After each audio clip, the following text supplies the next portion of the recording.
El héroe de esta historia es un maestro del disfraz. A algunos se les ha aparecido como una cuña, a otros como un cono. Pero sea cual sea la forma que haya adoptado, él siempre ha sido el número uno. Su historia es nuestra historia. Es una historia de lucha, de conocimiento, del lugar de donde vienen los números.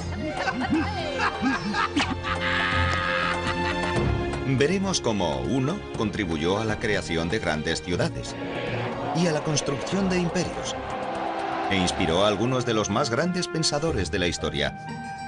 Y veremos también cuál fue su papel en el hecho de que el dinero funcione como lo hace. Oh, gracias. Y por último veremos cómo uno se alió con cero para dominar el mundo en que vivimos hoy en día, el mundo digital, el mundo gobernado por unos y ceros. Las palabras que estoy diciendo ahora han sido recogidas en primer lugar por mi ordenador utilizando un código de unos y ceros. Incluso mi imagen, que sale en esta televisión digital, ha sido enviada a través del éter como una serie de unos y ceros.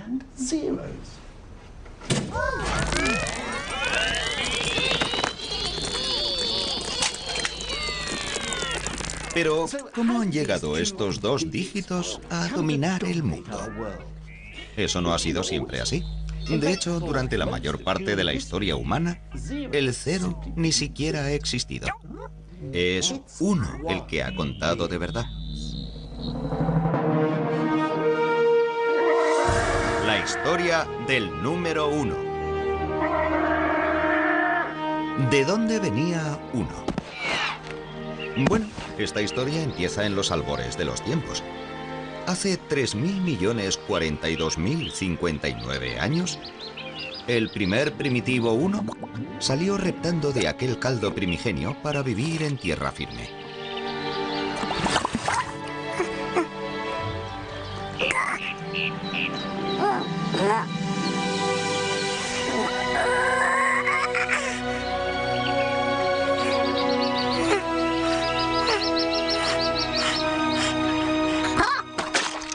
No, en absoluto, es broma.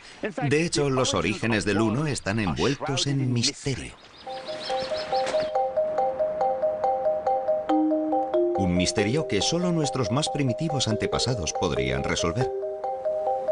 En cierto momento, alguno de ellos debió ser el primer ser humano que usó el uno para contar. Pero, ¿cuándo? Prácticamente desde que el hombre ha sido capaz de hacer marcas en los huesos, ha estado, bueno, haciendo marcas en los huesos. Pero, ¿qué hay del tipo que hizo rayas como estas hace 150.000 años? ¿Es posible que estuviera contando? ¿Acaso estas rayas representan una serie de unos? Bueno, los expertos nos dicen, con todo el peso de las pruebas científicas y arqueológicas, que no tienen ni idea. De lo que sí están bastante seguros es de que uno es mucho más joven que nosotros. No ha sido hasta hace relativamente poco, unos 20.000 años escasos, que tenemos una prueba sólida de la existencia de uno y de que alguien lo utilizaba para contar. Por supuesto, no tenía este aspecto cuando nació. Entonces, uno no era más que una raya en un hueso.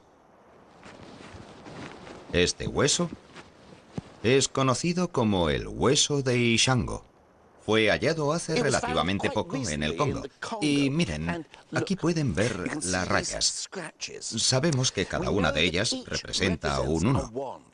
¿Cómo podemos estar tan seguros? Bueno, alguien debía estar contando porque hay 60 rayas a lo largo de esta parte del hueso y otras 60 en esta otra parte, distribuidas además en grupos de la misma cantidad. Y no hay modo de hacer eso si no es contando. El hueso de Ishango marcó un momento decisivo de la humanidad. Los zoólogos nos dicen que otros mamíferos son capaces de contar hasta 3 e incluso hasta 4, pero no más.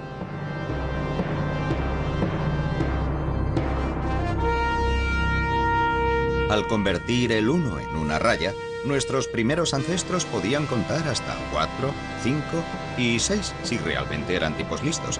De hecho, podían contar tantos unos como quisieran.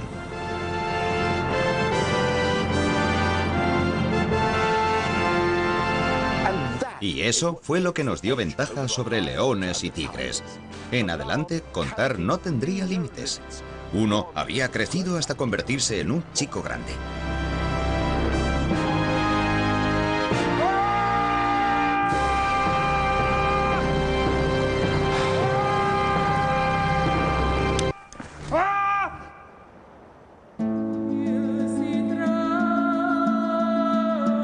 Mientras tanto, los humanos estaban empezando a mudarse, y eso iba a cambiar la historia de uno para siempre.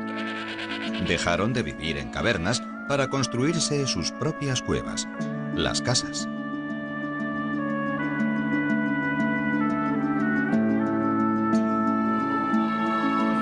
El siguiente acontecimiento importante en la vida de Uno iba a suceder en la antigua civilización de Sumer. Aquí, en el Próximo Oriente, hace alrededor de 4000. Bueno, ahí lo tienen. En aquella época, los sumerios decidieron darle a Uno su independencia. Dejaron de representarlo haciendo rayas en un hueso y lo liberaron, representándolo como una ficha. Esta transformación cambió no solo la vida de Uno, sino también el curso de la historia.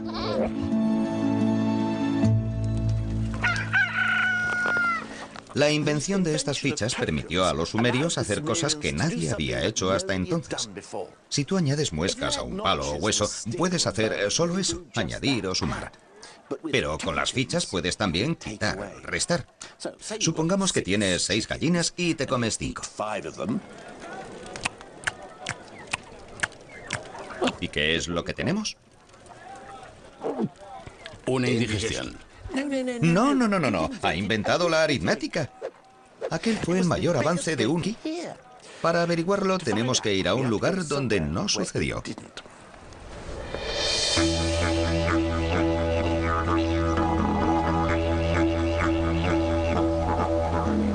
Conozcan a los Walpiri, de la Australia Central.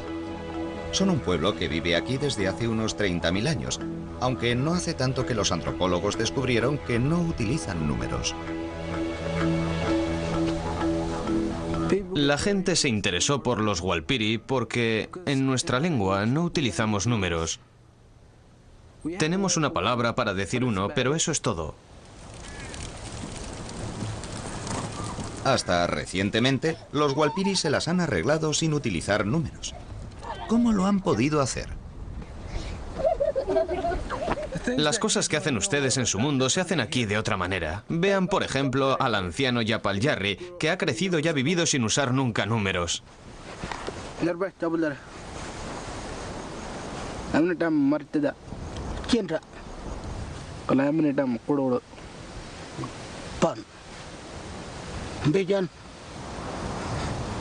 Yapal Jarri nombra a todos sus nietos. Lo que no dice es 4, que no existe en su vocabulario.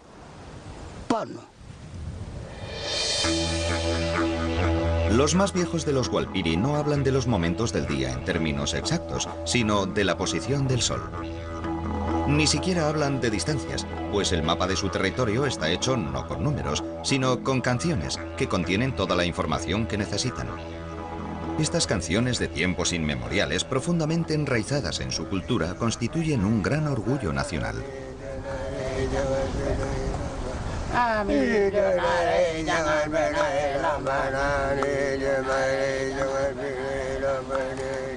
El hecho es que tradicionalmente los Walpiri no han necesitado realmente un sistema numérico, y mucho menos la aritmética. Pero, ¿por qué en la otra punta del mundo, hace 6000 años, las gentes de Sumer sintieron la necesidad de convertir a uno en una ficha e inventar las matemáticas?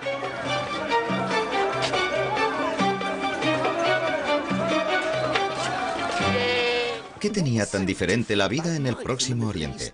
¿Por qué la gente de la zona quiso expresar todas las cosas de forma matemática? Tal vez fuera porque había muchísima gente viviendo en el mismo lugar. A diferencia de los Walpiri, los sumerios vivían en ciudades, y las ciudades exigen organización. Había que almacenar y distribuir el grano, y averiguar cuánto le tocaba a cada uno requería de la aritmética. Por eso los sumerios convirtieron a uno en fichas en forma de cono.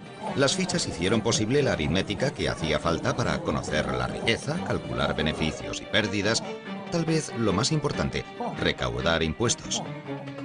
Sí, se puede atribuir el invento de las matemáticas a la vida urbana.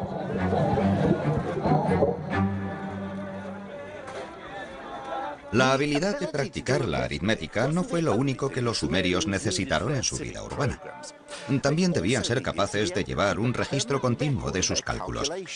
Pero el caso es que la escritura no se había inventado aún, y parece que fueron los números las primeras cosas que se escribieron. Sucedió de la siguiente manera. Cantidades concretas de conos se guardaban en bolsas de arcillas que se sellaban para conservarlas a salvo. Una vez sellada la bolsa, ¿cómo podían acordarse de cuántos conos tenía cada una? Era un pequeño problema. Pero, un momento. Cogieron otro cono e hicieron en la parte exterior de la bolsa tantas impresiones como conos había en su interior. Después, alguna mente brillante se dio cuenta de que no necesitaban las bolsas para nada. Y ni siquiera hacían falta los conos. Podías hacer marcas directamente sobre una tablilla de arcilla y ya está. Tenías un registro de la cantidad. Había nacido la noción de la escritura. Los matemáticos sumerios eran ahora capaces de mantener registros permanentes de sus cálculos, y estos podían llegar a ser más complejos que nunca. Solo unos pocos elegidos, a los que se entrenaba desde la infancia, eran iniciados en los misterios de los números. Llegaron a ser una élite poderosa y muy bien pagada, a la que aún hoy rendimos homenaje. Eso es, el gran legado de los sumerios al mundo fue el contable.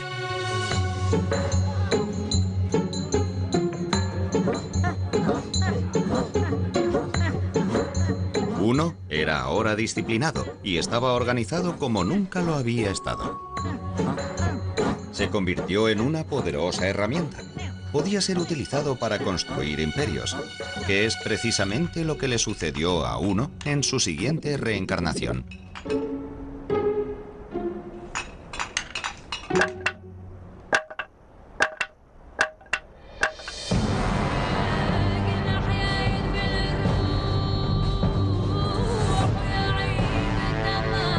En manos de los sumerios, Uno había llegado a ser parte de un complejo sistema de cómputo. Los egipcios llevarían sus talentos mucho más allá.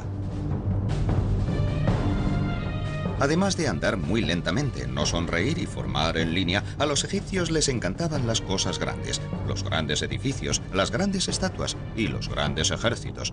También llegaron a utilizar números realmente enormes. Y la forma en que los escribían nos proporciona una reflexión fascinante de la jerarquía de la sociedad egipcia. Primero estaban los números de los trabajos y tareas cotidianas. 1 era una simple línea sin adorno alguno.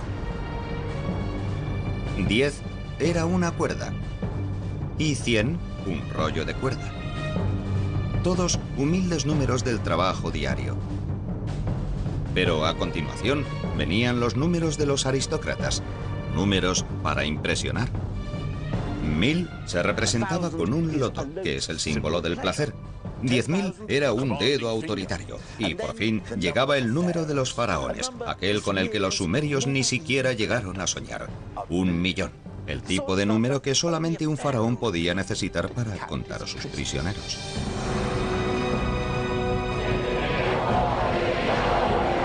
Fue el primer millón de la historia, y el símbolo que lo representaba era un prisionero implorando perdón, o puede que un contable rogando que no le hicieran contar más prisioneros. En cualquier caso, Uno nunca había tenido tanto trabajo. Pero los egipcios querían que Uno hiciera también otro trabajo, tal vez el más importante de todos. Necesitaban que les ayudara en la obra. Los antiguos egipcios eran constructores empedernidos que tenían buen ojo para la belleza. Pero no se pueden crear cosas bellas sin medirlas con exactitud. Y no se puede medir con precisión si no sabes cuál es tu unidad. Es decir, qué es lo que entiendes por uno.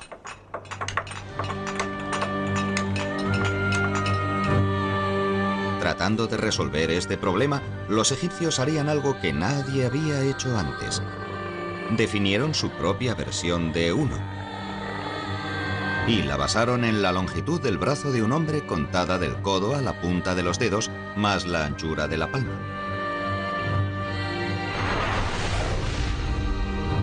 Uno era ahora conocido como el codo, la medida de todas las cosas, el soberano indiscutible.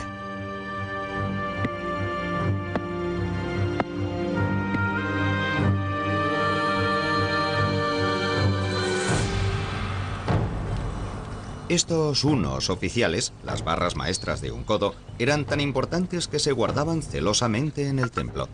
Se hacían copias de ellas y se distribuían para que a lo largo de todo el imperio, fuera cual fuera la edificación, todos supieran lo que querían decir con uno. Y con esta simple barra de medida, los egipcios pudieron completar sus vastos proyectos arquitectónicos con asombrosa precisión. Si uno no se habría convertido en el codo, algunas de las maravillas del mundo habrían sido, bueno, menos maravillosas.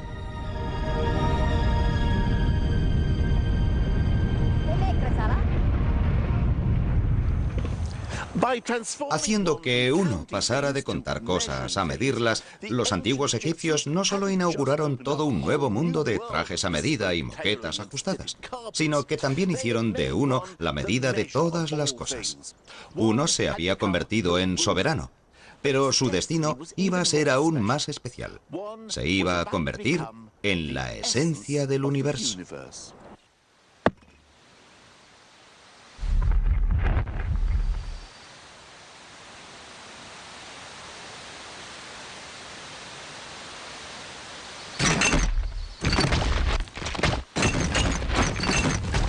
Todo empezó hace alrededor de 2500 años en la antigua Grecia, o lo que entonces era la Grecia moderna, a causa precisamente de un tipo que se llamaba Pitágoras.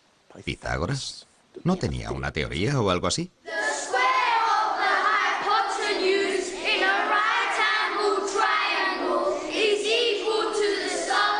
Eso es el teorema de Pitágoras. Un poco aburrido, yo nunca lo entendí. Actually, I think that Pythagoras was a pretty interesting bloke. ¿Ah, sí? He had a school in which all his pupils had to give up their worldly possessions, eat only vegetables, and swear never to touch beans. ¿Cómo se explica eso? Pythagoras believed that when you fart, a bit of your soul escapes. Es asombroso qué cosas se aprenden hoy en la escuela. Es verdad que Pitágoras era un poco, bueno, raro, por decirlo de alguna manera suave. Estudió en Egipto y en el Próximo Oriente, y cuando volvió a casa abrió su escuela vegetariana de matemáticas. Aquí se dedicó completamente a explorar las maravillas y misterios contenidos en los números. Pitágoras fue el primer hombre que distinguió los números pares e impares y les dio sexos. Mientras el 1 era macho, el 2 era hembra, y así sucesivamente. También tenía afición a los números enteros, que eran grupos de unos. Advirtió que ciertos números enteros crean formas agradables. 3 hace un triángulo, 4 un cuadrado. 1 más 2 más 3 más 4 hacen 10, que forma un triángulo mágico.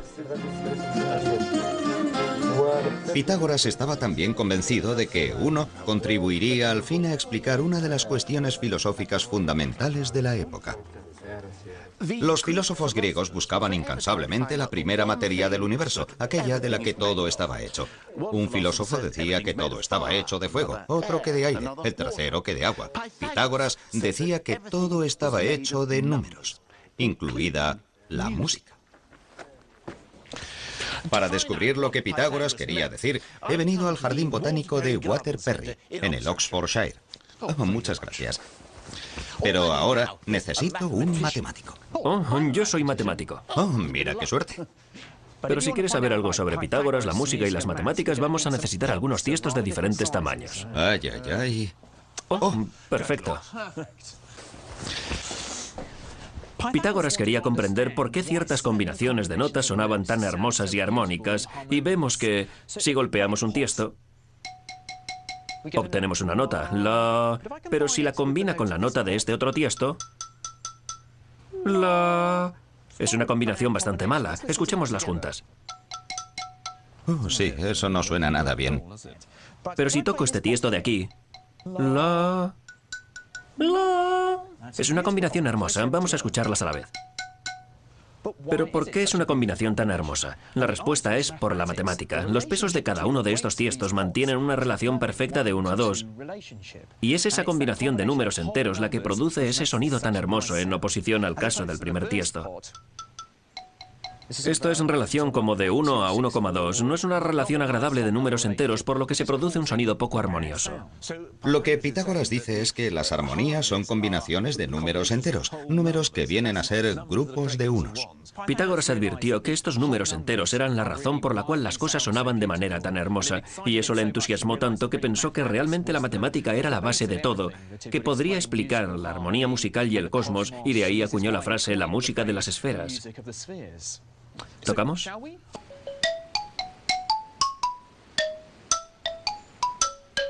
Si la belleza de la música se basaba en números enteros, Pitágoras pensó que lo mismo sucedería con todo lo demás.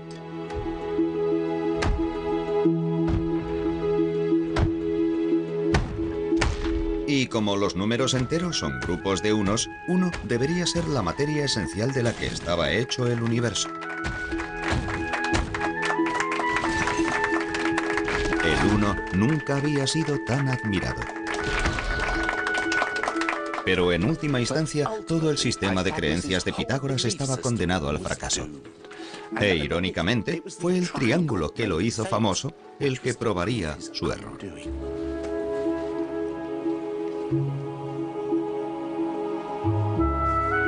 Si uno estaba en el corazón de todas las cosas, debería estar también en el corazón de todos los triángulos, incluido el triángulo rectángulo de 2 lados iguales.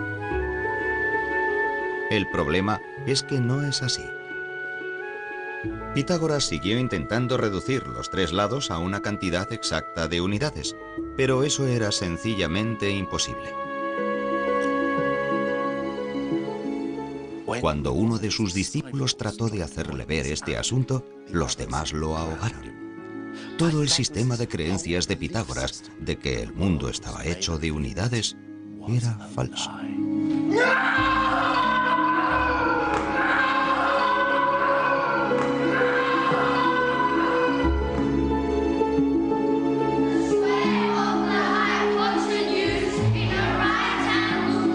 Pobre Pitágoras, que fue derrotado por su propia y más querida forma geométrica.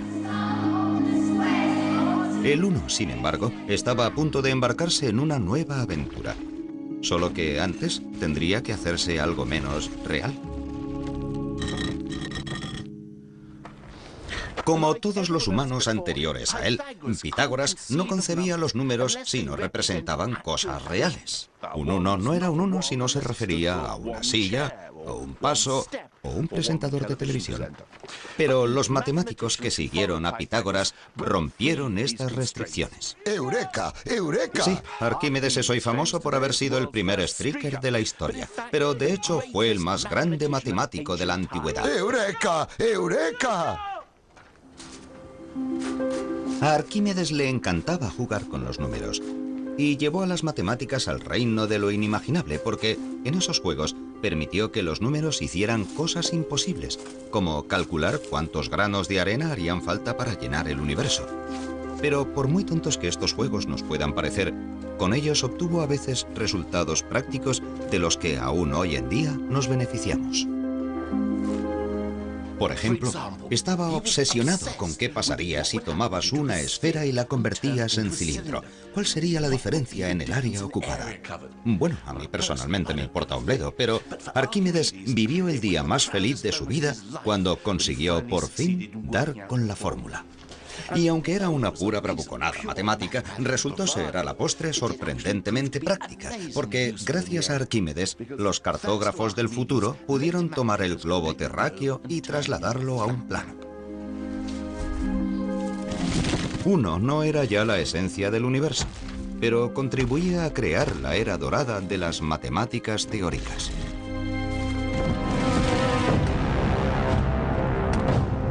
Pero una nueva fuerza se estaba extendiendo por el mundo, y uno estaba a punto de ser dominado por un pueblo que tenía obsesiones muy diferentes.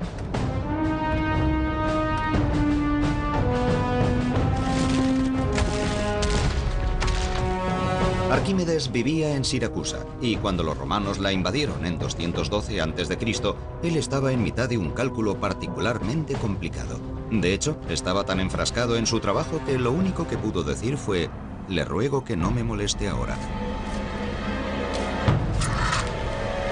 Tal vez no fue una actitud muy inteligente. Fue el fin de las matemáticas teóricas en el mundo clásico.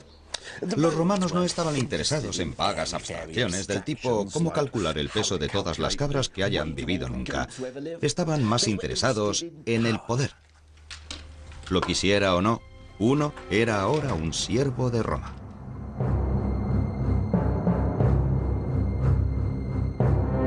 Debía abandonar el vertiginoso mundo de las matemáticas abstractas y centrarse en preocupaciones más prácticas.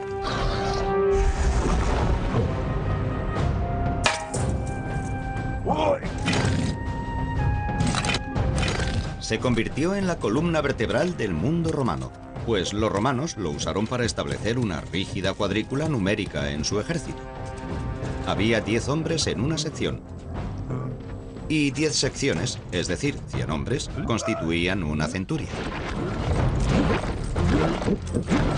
2 centurias hacían un manípulo, palabra que literalmente significa un puñado, y supongo que eso es lo que serían 200 soldados romanos. Incluso los castigos se basaban en principios numéricos. Si una legión sufría una derrota humillante, toda la legión era diezmada, es decir, se mataba a 1 de cada 10 hombres, independientemente de cuáles hubieran sido las responsabilidades de cada uno.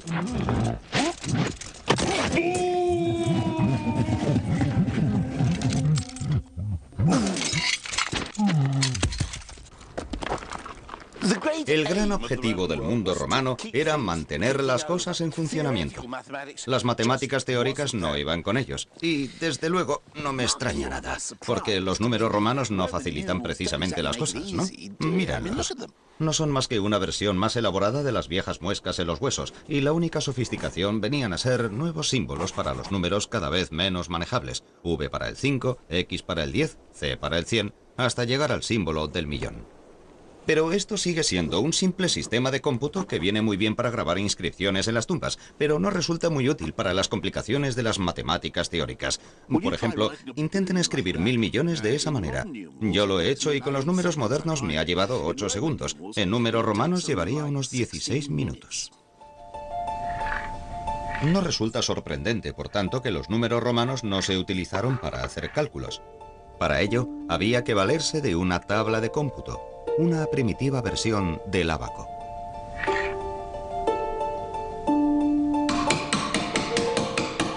Los propios números solo se usaban para registrar los resultados. Tal vez no sea casualidad que, a diferencia de los griegos, hoy en día no se recuerde ni un solo matemático romano.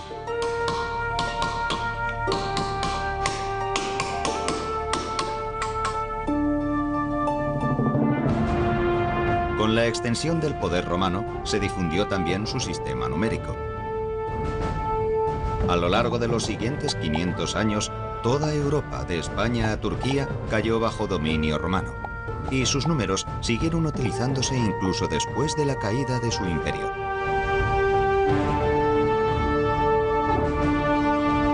Pero aunque el sistema romano parecía indestructible, no lo era. Su perdición vendría del este, de la India, para ser más preciso, alrededor del año 500 de nuestra era.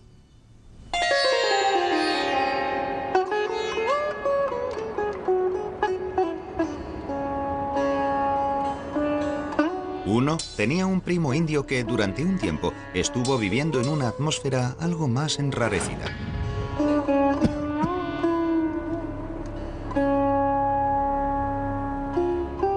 Los indios parecían haber estado mucho menos preocupados por la organización militar que por la renuncia al mundo y la búsqueda de la iluminación. Pero el nirvana no está ahí mismo al final de la calle. Para alcanzarlo hay que recorrer un camino muy largo que exige dedicarle muchísimo tiempo. De modo que para expresarlo, los indios tuvieron que inventar números extraordinariamente grandes.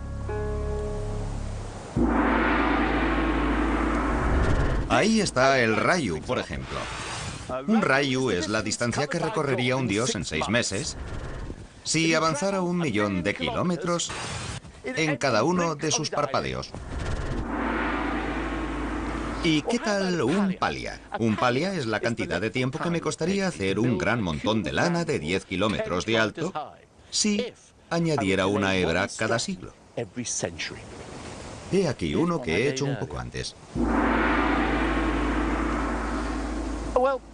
Está claro que son unos números que a uno le harían sentir pequeño si no hubiera tenido la ayuda de sus amigos.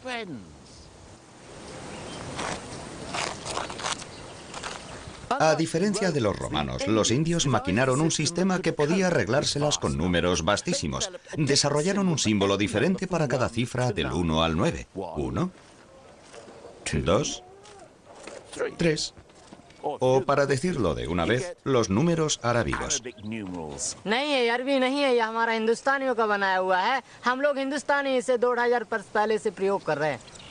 La verdad es que tiene razón. Los números que utilizamos actualmente se llaman arábigos, pero de hecho nacieron aquí, en la India, en fecha tan temprana como el 500 después de Cristo. Pero hace alrededor de 1500 años, o algo más si están viendo una reposición de este programa, a alguien se le ocurrió una idea estupenda, increíble y extraordinaria. La mayor revolución que se había producido en los números desde que los sumerios inventaron las matemáticas. Un invento que cambiaría el mundo. Inventaron un número completamente nuevo. Y es aquí, en este diminuto templo de 11 siglos de antigüedad en Gwalior, en el norte de la India, donde se encuentra este nuevo número. Y después de recorrer 6.500 kilómetros, por fin voy a verlo.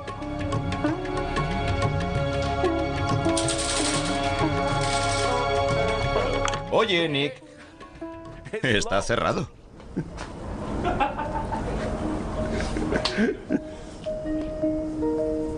Así que esperamos. Y mientras lo hacíamos, empecé a preguntarme cómo es que este nuevo número no se había inventado antes. Es un numerito sencillísimo que se dice en un momento y se escribe aún más rápidamente. Ah, aquí está. Pero una vez inventado, transformó la vida de uno de una manera que acabaría cambiando también el mundo entero. Bueno, he aquí el ejemplo indiscutible de la mayor invención india, el nuevo número. El santo grial de los números. El 0. Por primera vez en la historia de la humanidad, alguien hizo de la nada un número. La inscripción dice que se plantó un jardín para producir flores para el templo, y para asegurarse de que tendrían suficientes flores, el jardín debía medir 187 por 170 astas, alrededor de 8 hectáreas. Mientras los romanos usaban los números para registrar sus conquistas y contar cadáveres, estas gentes los utilizaban para asegurarse de tener las provisiones necesarias para sus arreglos florales. Y ustedes dirán, ¿a qué viene tanto rollo? O sea, ¿qué tiene de maravilloso inventarse un símbolo que significa nada? Si alguien me preguntara cuántas cosas tengo en la mano, podría decir simplemente que no tengo nada y no necesito un 0 para eso. Bueno, un 0 solo tal vez no sea nada, pero al combinarlo con 1, empezó la magia.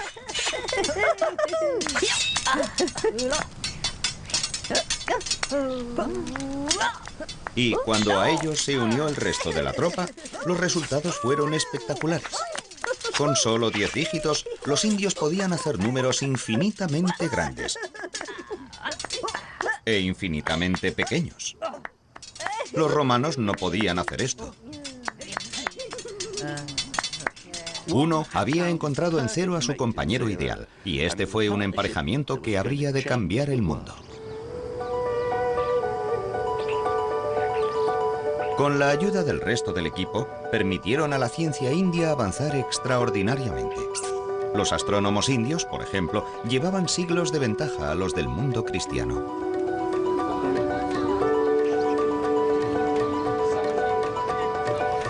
Los científicos indios afirmaron que la Tierra giraba sobre su propio eje y que se movía alrededor del Sol.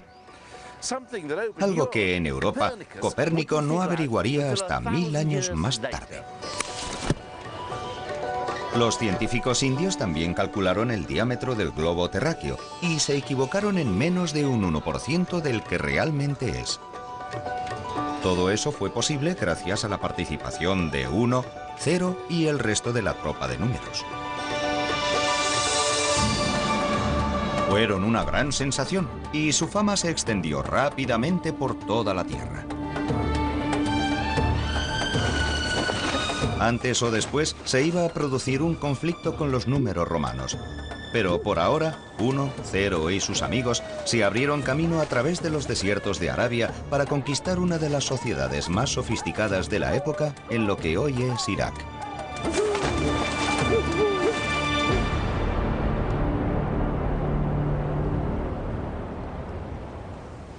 Cuando el Islam tenía poco más de 100 años, Bagdad estaba gobernada por el gran califa Al-Mansur.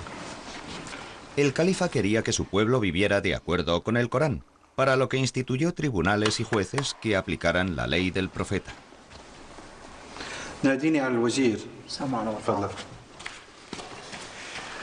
Pero la ley del profeta está llena de instrucciones que requieren severos cálculos matemáticos, si han de cumplirse con exactitud. Por ejemplo, a diferencia de lo que sucedía entre los cristianos, el Corán establece que la mujer obtenga su parte de una herencia. El libro dice, hay una parte para el hombre y otra para la mujer, cada una de las cuales depende del número de los demás parientes y de su relación con el difunto.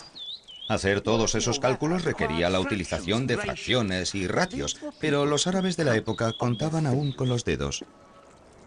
No es que no estuvieran dotados para la aritmética compleja, es que su sistema numérico no les permitía avanzar más.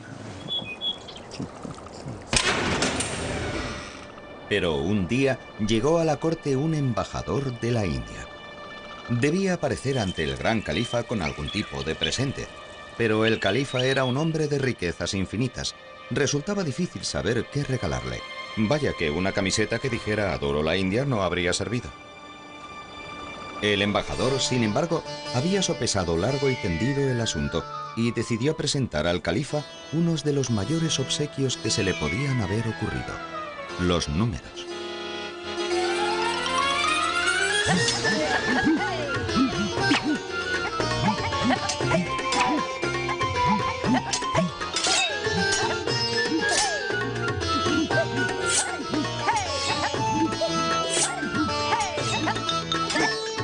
La verdad es que no sabemos exactamente cómo el mundo islámico llegó a adoptar los números indios, pero la historia del embajador es mi favorita.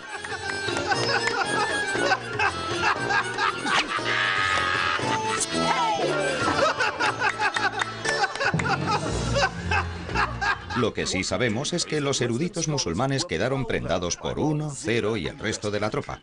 Y el más famoso de aquellos fue un hombre llamado Al-Khwarizmi. Al-Khwarizmi. Al-Khwarizmi. ¿Khwarizmi? Al-Khwarizmi. Al-Khwarizmi. Eso es.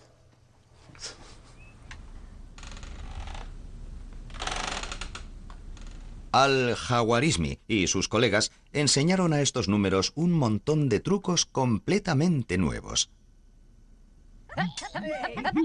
Ecuaciones cuadráticas. Álgebra. Pasteles de logaritmos cúbicos invertidos. Bueno, vale, eso me lo acabo de inventar. Pero estas nuevas hazañas numéricas permitieron a la ciencia, las matemáticas y la astronomía alcanzar grandes logros en el Próximo Oriente, y la cuadrilla india resultó un gran éxito en todo el mundo islámico. Pero al otro lado del Mediterráneo, la Europa cristiana estaba aún bajo la garra inamovible del ejército de los números romanos, y siendo romanos, no iban a permitir dar paso fácilmente a los incansables recién llegados. La confrontación entre los dos sistemas era inevitable, y cuando llegara, dejaría sellado el destino del mundo occidental.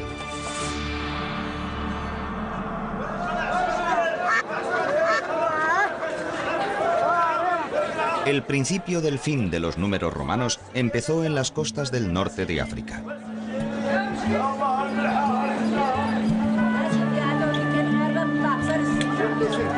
Los comerciantes musulmanes adoptaron rápidamente el uso de 1, 0 y compañía en sus negocios y actividades. Para finales del siglo XII, los números indios eran ya de uso común. Y fue en el ajetreado puerto de Bellaya donde un joven, hijo de un diplomático italiano con base en Argel, vio por primera vez su asombrosa actuación.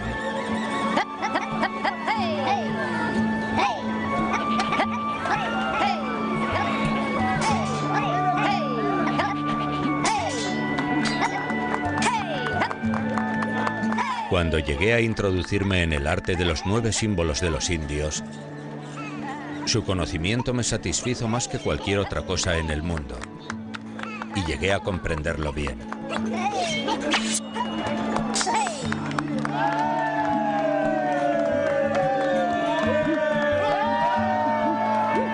Aquel joven era conocido como Fibonacci y quedó tan prendado de los números indios que cuando creció decidió llevárselos con él a casa. En 1202, Fibonacci escribió un libro sobre el cálculo llamado, el libro del cálculo. Hoy está considerado como uno de los grandes matemáticos de todos los tiempos, y su libro constituyó un auténtico escaparate para los números indios. Pero Fibonacci no era solo un teórico en su torre de marfil. Parte de su libro de cálculo estaba destinada especialmente a los comerciantes, a los que les mostraba lo útiles que podían ser los números indios para calcular sus beneficios. Tal vez piensen que no era especialmente rompedor, pero esta era la época en la que el capitalismo empezaba a salir a la luz en Europa, y el libro de Fibonacci se convirtió en lectura obligada.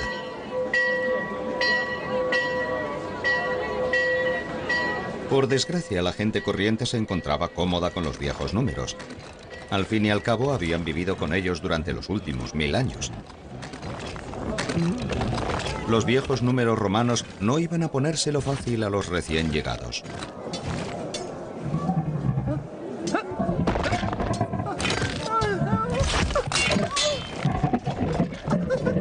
Y no era solo una cuestión de tradición.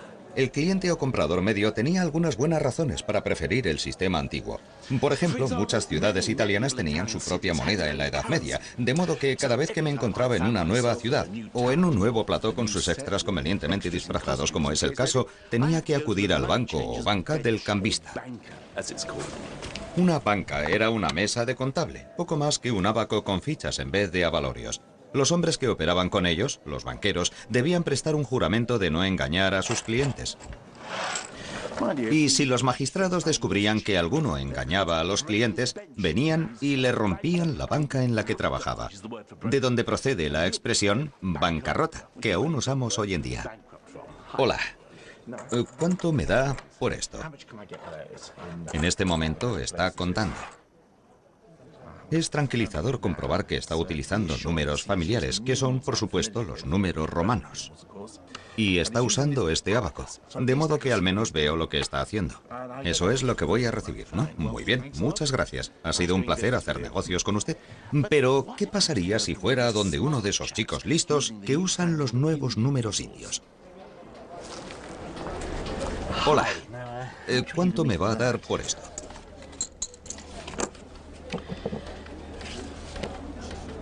Aquí hay un ligero problema. Si yo fuera un cliente medieval, no tendría ni idea de lo que está escribiendo. Así que no me extraña que la gente se mostrara recelosa. Si mi banco empezara a llevar mis cuentas en chinos, también me preocuparía un poco. Oh, gracias, pero no tengo ni idea de cómo ha llegado hasta ahí. Bueno, en cualquier caso, gracias. Esta desconfianza llegó a ser extrema. En 1299, la ciudad de Florencia llegó a prohibir que los comerciantes usaran los nuevos números en sus cuentas. Debían usar números romanos. Pero ninguno fue tratado con más recelo y despecho que el compañero de 1, 0. Un escritor lo describió como un signo que crea confusión y dificultades.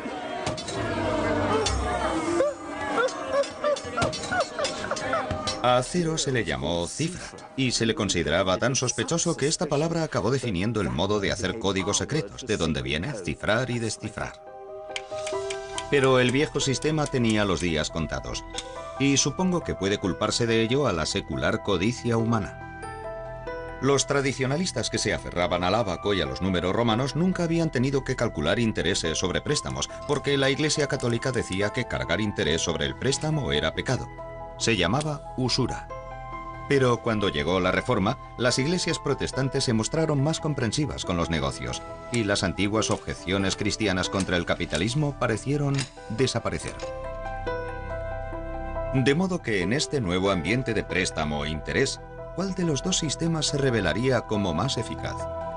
¿Los números romanos o el ábaco? Bueno, vamos a averiguarlo.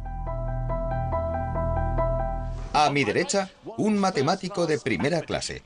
A mi izquierda, una gran experta en el uso del ábaco. Si yo prestara a alguien 10 euros al 0,5% de interés mensual, ¿cuánto me deberá al terminar el año? ¿De acuerdo? ¿Preparados? ¿Listos? ¡Ya! Kimi se dedica al ábaco desde que tenía 15 años y está usando un moderno modelo Soroban, pero tal como se hacía en el siglo XVI, va redondeando sus números a las décimas y centésimas más cercanas. Esperemos que le salga todo redondo.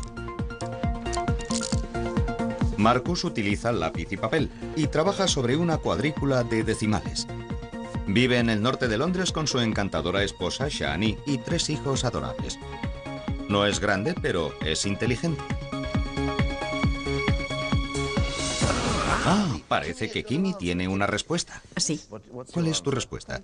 10,60. 10,60. De modo que el interés compuesto a un año es de 10 euros con 60 y parece que el ábaco lo ha resuelto con más rapidez que el matemático. Bueno, yo no quisiera amargaros la fiesta, pero creo que esa respuesta está equivocada. Mi resultado es de 10,61,677766403 para ser exactos. He tenido en cuenta el resto del interés, que es muy poco cada mes, pero suma algo. De modo que me sale ese 1,6 de más. Para el hombre de negocios medieval, esa podía ser la diferencia entre poder ganarse la vida o no. Tal vez sea por eso que el individuo que maneja el ábaco parezca tan desgraciado. A medida que el capitalismo ganaba respetabilidad, el cálculo del interés simple y compuesto se convirtió en imprescindible para cualquier comerciante respetable. Y para llevarlo a cabo, incluso con el ábaco, el viejo sistema romano no podía competir con los números indios. Así que siglos después de que Fibonacci los trajera a Europa, los números indios, al final, desplazaron a los pesados y torpes números romanos. Eran rápidos y versátiles, y con 1 y 0 como líderes, mucho mejores en el trabajo de equipo.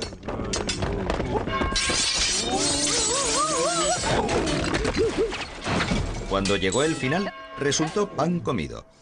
Los viejos números romanos cayeron por fin en bancarrota. Pero 1 y 0 tenían planes de futuro aún más ambiciosos y no pensaban incluir en ellos el resto de los números.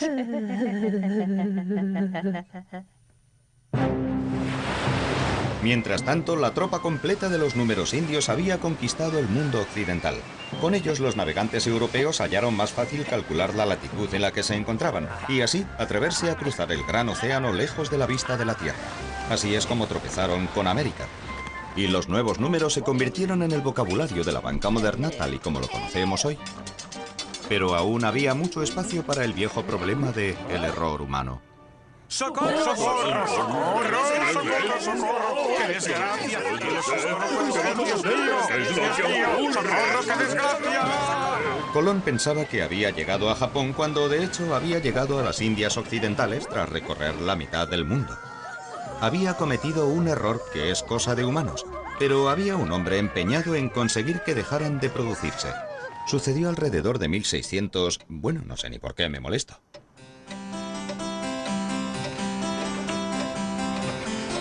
Gottfried Wilhelm Leibniz fue uno de los grandes matemáticos de todos los tiempos, que estuvo decidido a librar a la humanidad de la maldición del error humano.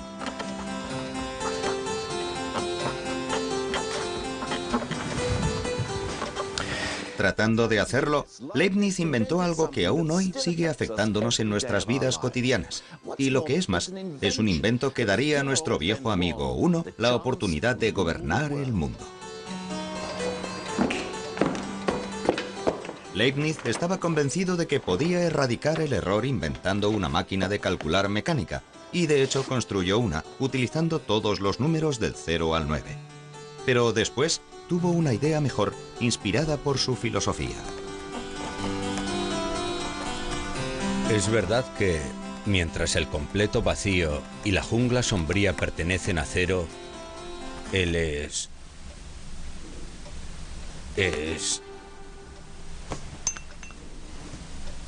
Espíritu de Dios y su luz pertenecen al Todopoderoso Uno.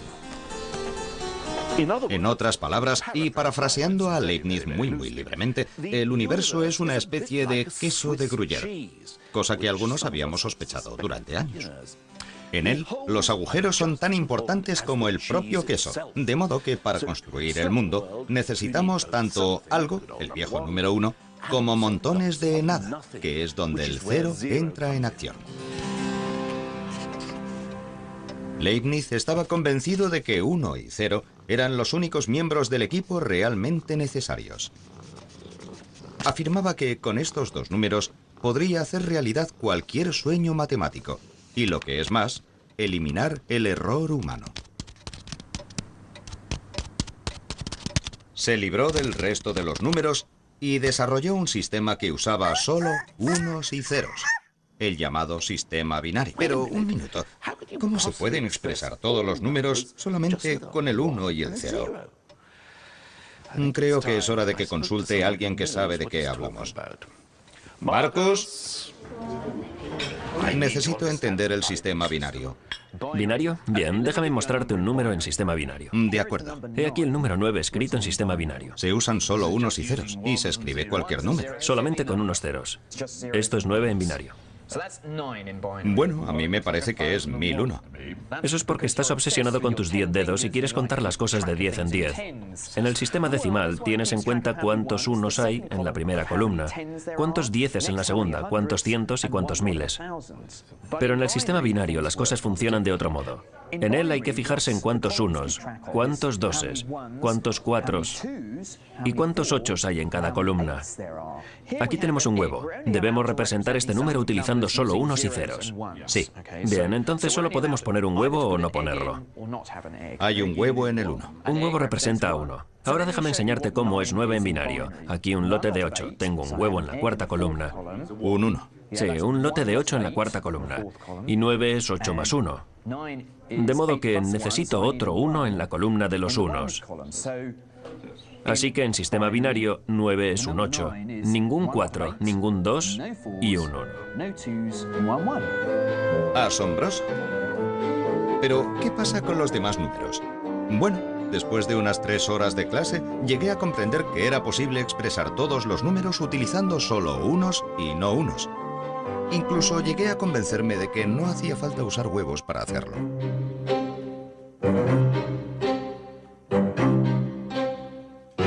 Es un tipo de sistema mecánico.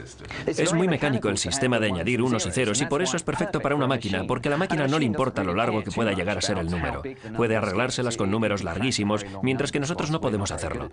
Lo interesante es que es una forma muy eficiente de sumar números y por eso a las máquinas les encanta poner los números en sistema binario. Y Leibniz diseñó una máquina binaria exactamente de ese tipo. Solo que él utilizó bolas de metal que caían sobre ranuras y no huevos y hueveras.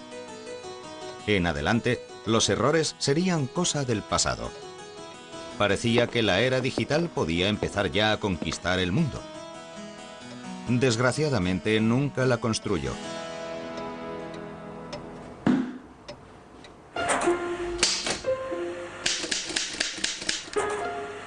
Uno y 0 debían esperar aún otros 265 años antes de ponerse bajo la luz de los focos.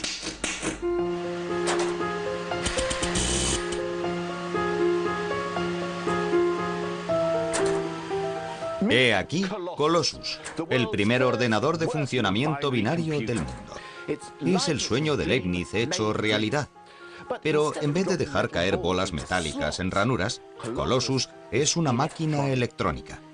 Aquí, 1 y 0, algo y nada, han acabado estando en su elemento como corrientes eléctricas, encendido y apagado. Colossus se creó en la Segunda Guerra Mundial y se instaló aquí, en el centro de decodificación de Bletchley Park. Estaba formado por 1200 válvulas, miles de cables y cientos de componentes mecánicos. Pero como en todos los ordenadores de hoy en día, el verdadero corazón de esta máquina es 1 y 0.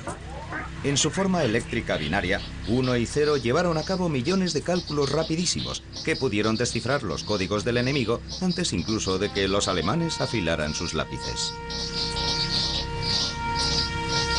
Gracias a Colossus, los aliados supieron lo que decían los mensajes alemanes antes que el propio Hitler.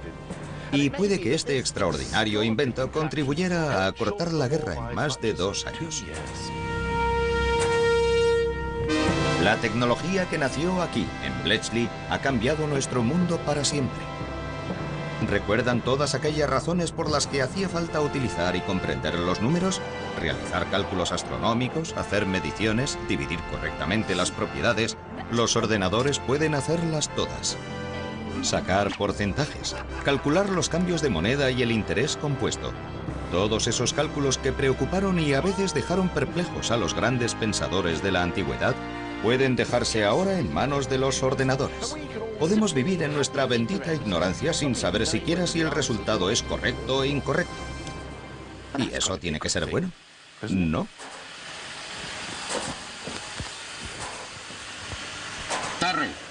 Terry, ¿dónde vas, Terry? ¿No me vas a dejar aquí? ¿No, Terry? ¡Terry! En la era de los ordenadores, todo nuestro mundo está gobernado por una corriente de unos y no unos, desde los extractos bancarios hasta los informes médicos, incluidos los códigos de barras cada vez que compro una lata de comida para gatos. De modo que el resto de los números pueden ser arrinconados en el basurero de la historia. No necesitamos más que a 1 y 0. El viejo dúo ha llegado a la cima del éxito.